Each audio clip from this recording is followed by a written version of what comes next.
Sepekan lebih kematian diplomat muda, belum ada titik terang apa yang menjadi kendala penyidikan. Kita berbincang dengan pengamat kepolisian dari Institute for Security and Strategic Studies, Bambang Rukminto. Selamat malam Pak Bambang. Selamat malam. Pak Bambang, janji sepekan sudah lewat. Anda melihat kendala apa yang membuat kasus ini belum juga terungkap? Ya, masyarakat memang menunggu hasil yang sudah dilakukan, penyelidikan yang dilakukan oleh kepolisian ya. Waktu lebih dari 1 minggu terkait dengan penyebab kematian saja sampai sekarang juga masih belum terungkap. Apakah yang menyebabkan kematian ini ada hasil otopsi itu karena ada pihak lain atau memang almarhum ini melakukan bunuh diri. Itu yang menjadi pertanyaan di publik kan.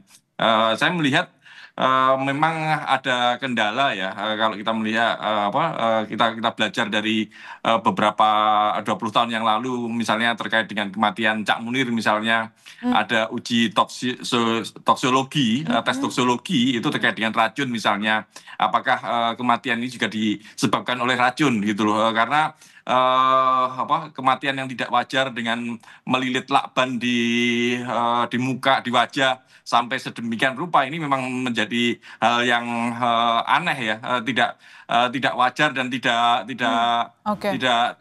umum gitu loh, tidak lumrah dilakukan seseorang yang sedang melakukan bunuh diri seperti itu. Ya. Makanya kemungkinan ada benda-benda lain yang masuk ke dalam tubuh, mungkin itu yang perlu dilakukan tes. Uji toksologi ini tentu memakan waktu yang lama, karena racun itu misalnya di dalam tubuh tentu sudah berubah seperti itu, sama seperti kasus Jessica misalnya, yang juga butuh waktu lama untuk mendeteksi ada kemungkinan ada racun apa di dalam tubuh korban, misalnya seperti itu. Makanya harapannya sih memang secepat mungkin, tetapi biasanya berapa kira-kira hasil forensik mungkin keluar sebelum kita masuk ke uji toksikologi? Tampaknya kalau uji toksikologi juga belum dilakukan ya?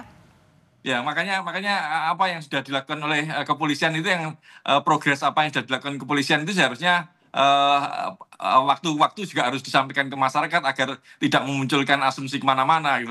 Dan yang lebih penting lagi terkait dengan forensik kan, itu tadi terkait dengan otopsi forensik, terkait dengan jejak digital misalnya, jejak komunikasi di alat komunikasi korban misalnya, dengan siapa saja dalam waktu 1 minggu sebelum kematian. Ini kan juga penting untuk disampaikan gitu loh. Makanya kalau kemudian ada pemeriksaan saksi-saksi, tentunya 5 saksi yang didatangkan itu dalam konteks apa gitu loh. Iya, kalau memeriksa jejak digital harusnya tidak terlalu lama begitu ya, dan harusnya bisa disampaikan kepada publik. Menurut Anda kenapa tidak ada keterbukaan di sana?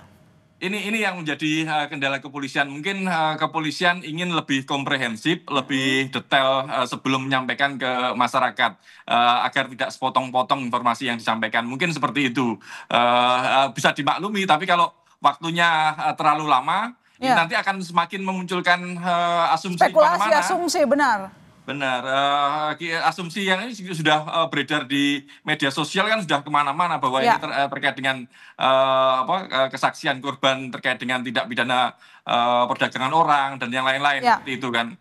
Menurut Anda apa yang membuat polisi begitu hati-hati? Apakah terkait dengan high profile person? Ya, bisa jadi seperti itu.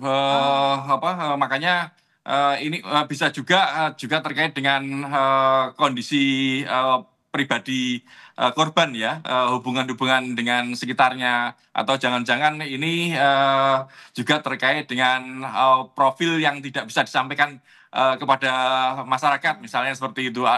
Mungkin ada yang bersangkutan memiliki penyakit yang itu tidak leluasa untuk disampaikan kepolisian gitu, karena tentu bisa jadi akan menambah beban keluarga yang ditinggalkan. Mungkin pertimbangan-pertimbangan seperti itu yang akan dilakukan kepolisian. Untuk mengurangi liarnya asumsi di luar sana, perlukah Mabes lebih terbuka lagi menyampaikan temuannya, lebih tegas begitu, sehingga tidak menghindarilah asumsi-asumsi yang sebenarnya tidak perlu? Benar, itu harus secepatnya. Kecermatan saja tidak cukup, tapi perlu juga kecepatan gitu loh. Karena masyarakat sekarang sudah sangat berubah, tentu tuntutannya juga akan semakin besar, makanya kalau kemarin kan penyelidikan dilakukan oleh Polsek dan Polres, ternyata sudah diambil oleh Polda Metro. Kalau Polda Metro tidak mampu, tentunya Baris Krim harus segera turun tangan agar kasus ini tidak melebar kemana-mana seperti itu. Baik, terima kasih Pak Bambang telah bergabung di Kompas Malam. Selamat malam, selamat kembali istirahat Pak.